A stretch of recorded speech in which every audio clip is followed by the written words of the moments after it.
네. 둘째 날 우리가 감사를 실천하는 사람들이라는 제목으로 말씀을 나누고자 합니다. 예수 그리스도의 제자됨의 핵심적인 두 번째 주제는 감사입니다. 오늘 우리가 다루고 있는 이 서신의 배경이 되는 것은 골로새 교회입니다.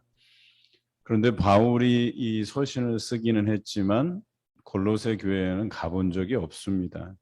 이 골로새 교회는 그 바울의 가르침을 받고 회심했던 에바브라가 세운 교회입니다.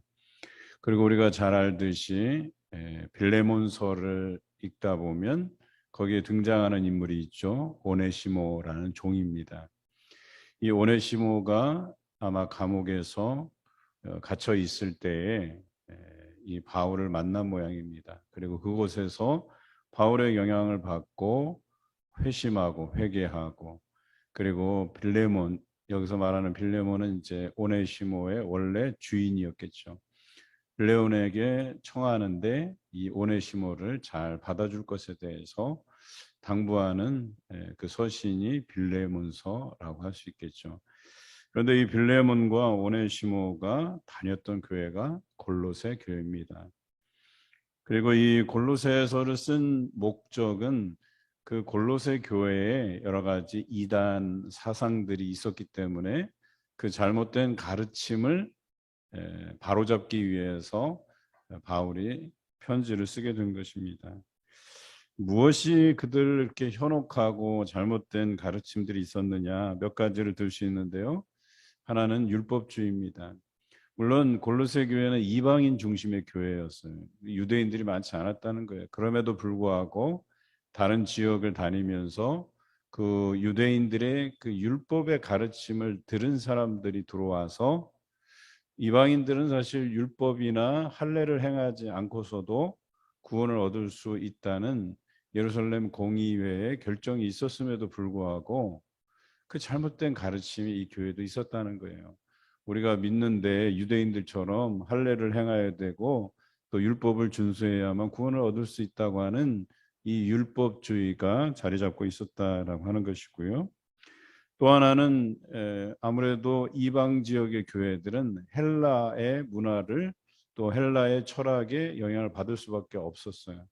그래서 철학적인 어떤 사상, 지식, 이것들이 마치 진리인 양, 그러니까 하나님의 말씀에 귀 기울이지 아니하고 어떤 철학적인 사상과 어떤 지식적인 알에 대한 그런 욕구들이 강했다라고 하는 것입니다. 그러다 보니까 그 안에서는 예수 그리스도를 하나님의 아들이라 인정하지 않는 사상들이 일어났어요. 그저 그냥 성인에 불과하다 이거예요. 거룩한 사람, 또 그냥 하나님의 말씀에 이렇게 유의해서 본 그냥 거룩한 사람 중에 한 사람일 뿐이다라고 보는 그런 그리스도의 신성을 부인하는 사람들이 있었다라고 하는 것이죠. 또 하나는 천사 숭배 사상이 있었어요. 그러니까 이 천사들이 눈에 안 보이기 때문에 영적인 존재들이긴 하지만 이들이 마치 이런 우리가 숭배하는 하나님, 경배하는 그 하나님과 같은 존재로서 생각되는 이런 잘못된 생각들도 있었다는 것이죠. 또 하나는 아주 심한 금욕주의가 자리 잡고 있었어요. 그러니까 성도들은 기뻐하면 안 되고 항상 조아리고 또 자기를 쳐서 복종시켜야 되고 어떤 것을 즐겁게 감사하게 누리면 안 되고 철저하게 자신을 쳐서 복종시키는, 먹는 것도 그렇고 절제해야 되고 하여튼 모든 것에 있어서 그 절제를 너무 강조하는 금욕주의 사상이 있었다라고 하는 것이죠. 이 모든 것들에 대해서 잘못된 가르침을 벗어나도록 권면하면서 쓴 편지이기는 합니다. 그런데 우리가 이 골로새서를 읽다 보면은 아주 익숙하게 만나는 단어가 있어요. 그것이 감사라고 하는 것입니다. 1장 3절에 이렇게 쓰고 있어요. 바울이 골로새 교인들을 생각할 때마다, 그들을 위해서 기도할 때마다 내가 하나님께 감사하노라, 이렇게 고백하고 있어요. 왜 감사하냐면 그래도 참 그런 이단 사상들이 자리 잡고 헬라의 철학과 문화들이, 즉 헬레니즘 문화가 판치는 이방인 교회 안에서 그들이 믿음과 소망과 사랑을 지켜가면서 인내하면서 신앙생활하고 있다는 그 사실을 그들이 듣고 나서 얼마나 감사한지 모르겠다라고 하면서 편지를 쓰고 있어요. 두 번째는 오늘 우리가 읽은 2장 7절의 말씀에 감사함을 넘치게 하라. 그리고 3장 15절, 16절, 17절인데요. 우리가 한번 찾아서 읽겠습니다.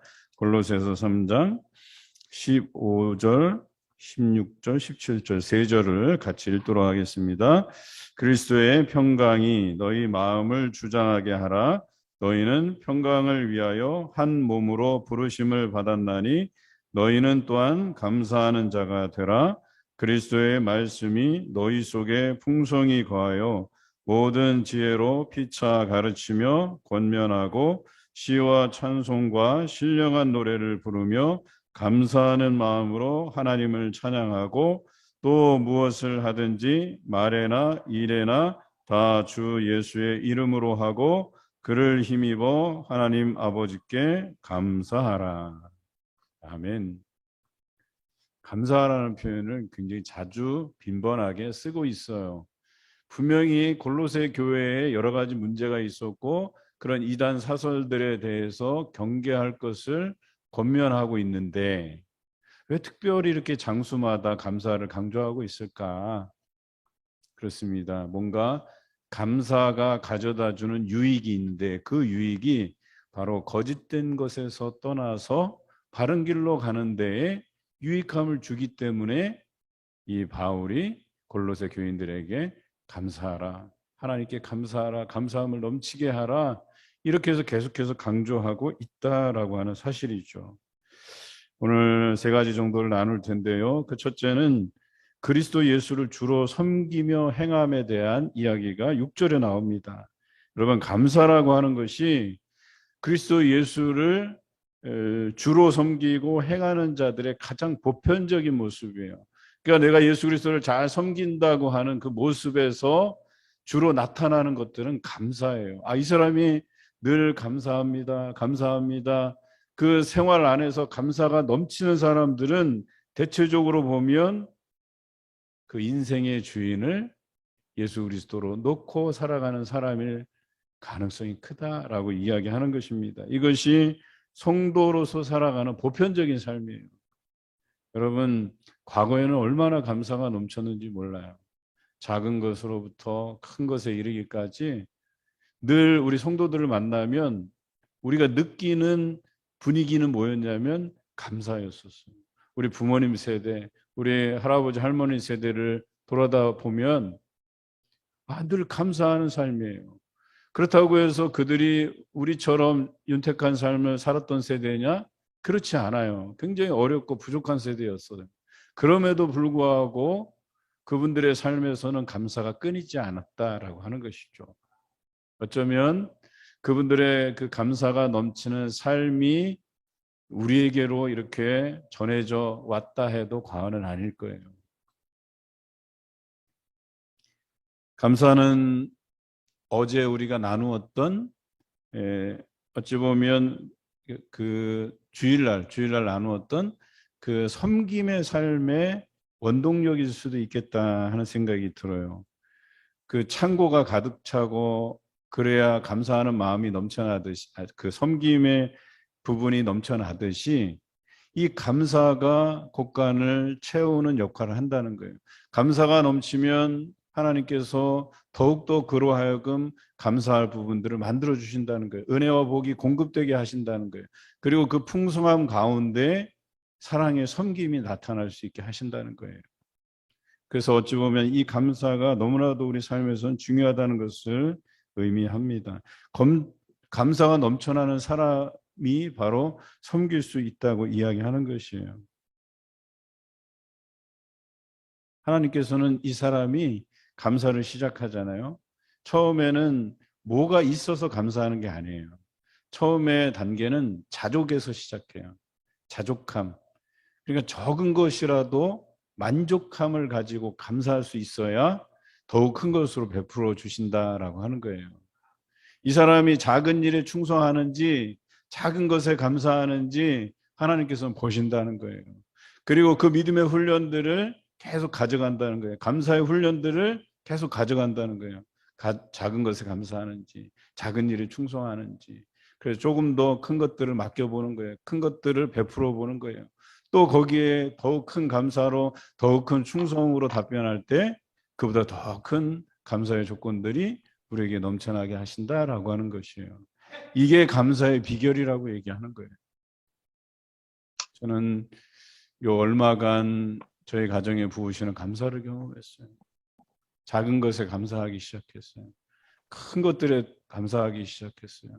그런데 더 감사한 것은 감사하면 감사할수록 감사가 끊임없이 부어진다는 사실이에요. 예비된 복이 마치 하나님께서 내가 너 이것에 대해서 감사하는지 내가 시험할 거야 해서 감사를 통과하잖아요. 그럼 뭔가 하나를 툭 던져줘요. 뜻하지 않은. 그래서 그것에 너무나도 감사해서 그것에 또 감사하다 보니까 또 다른 부분에서 감사가 툭 터져버려요. 얼마나 감사한지 모르겠어요. 그런데 감사한 것은 감사하고 감사하고 감사하는데 그 감사가 끊임없이 우리에게 부어주신다는 사실이에요. 사실 어제도 감사한 하루였었어요. 마치 하나님께서 예비해 주신 것처럼 우리 가족을 위해서 예비해 주신 것처럼 그런 감사의 자리를 마련해 주셨어요. 일일이 다 여러분에게 소개할 수는 없지만 왜 이런 감사가 넘치게 하실까라고 저는 곰곰이 생각해 보았어요. 그리고 이것은 몇 달간 지속되어 있는 감사예요.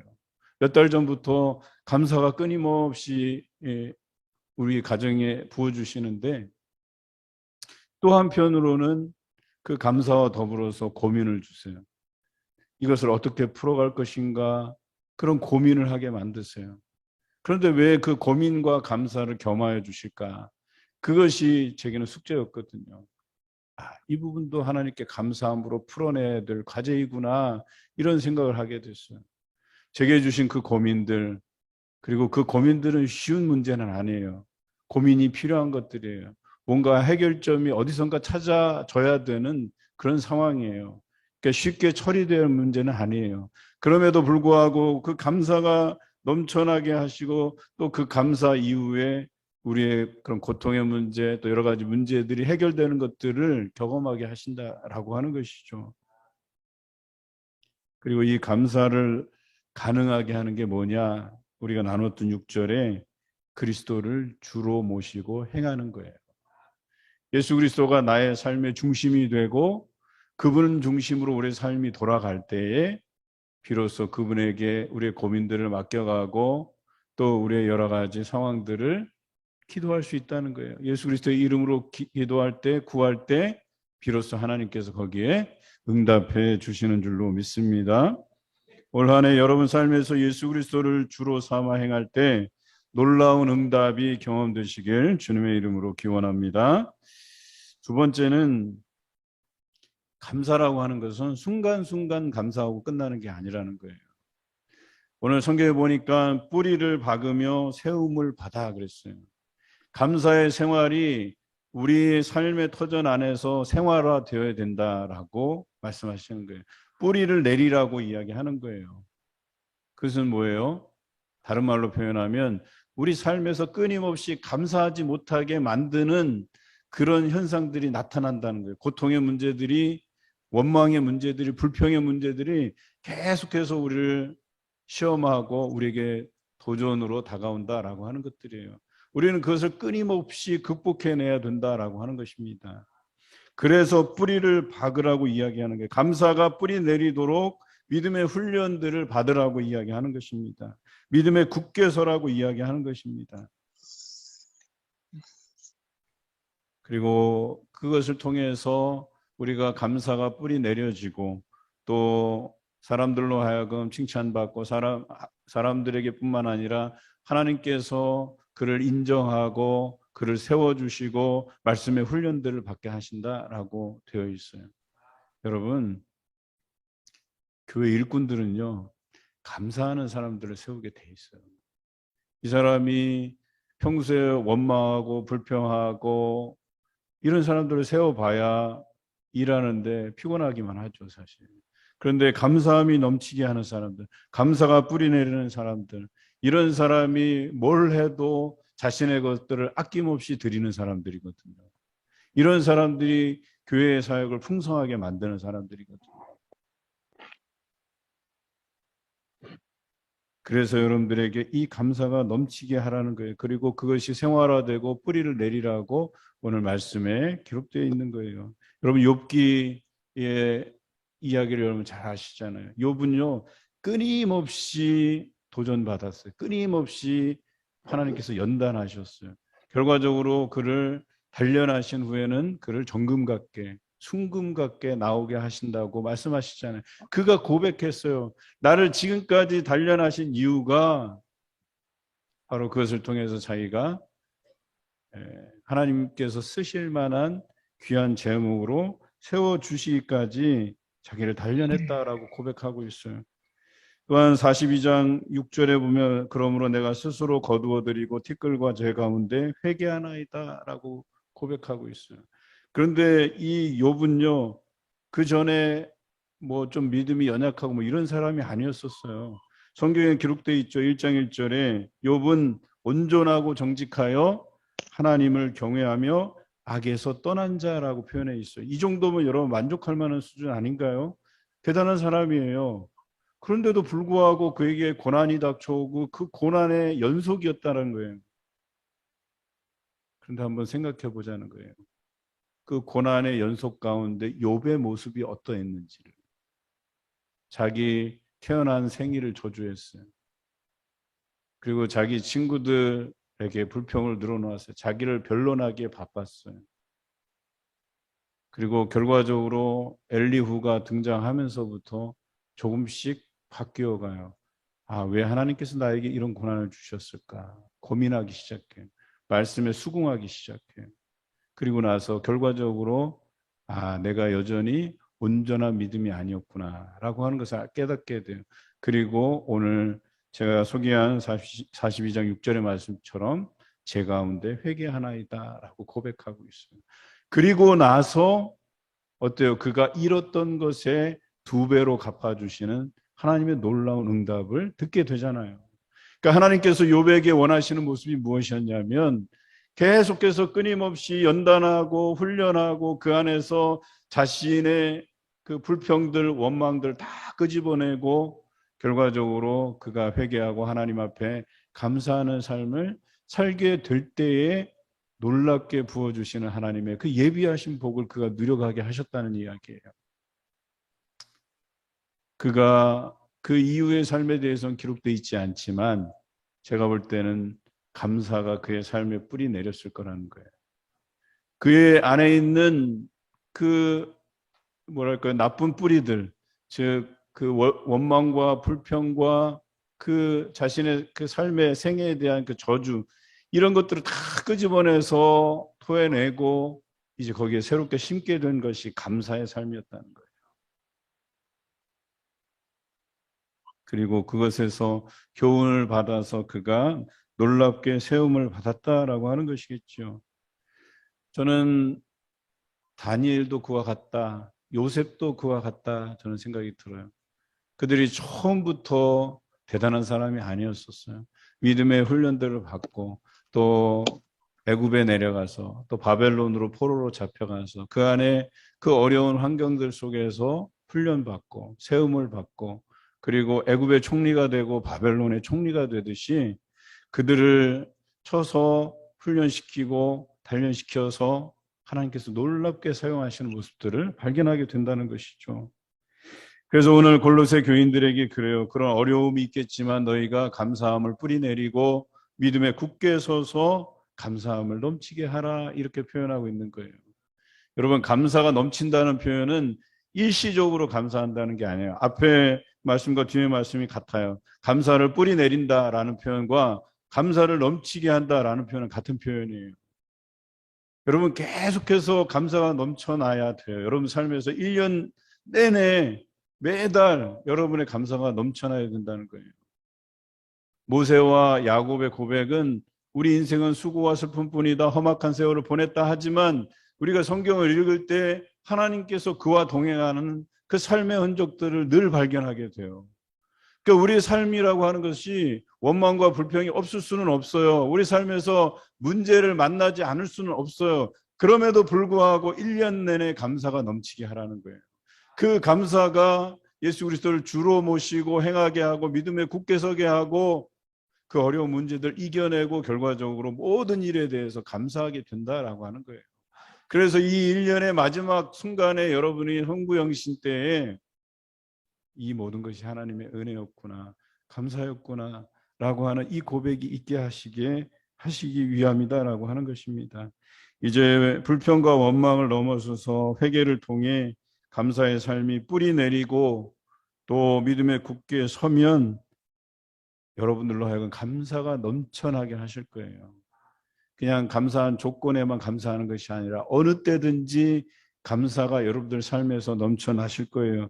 그리고 그 감사가 넘쳐날 때 진정으로 여러분들이 그 삶에서 원했던 부분들은요, 그냥 부가적으로 하나님께서 다 채워져 가세요. 그걸 채워 가시는 분이 하나님이세요.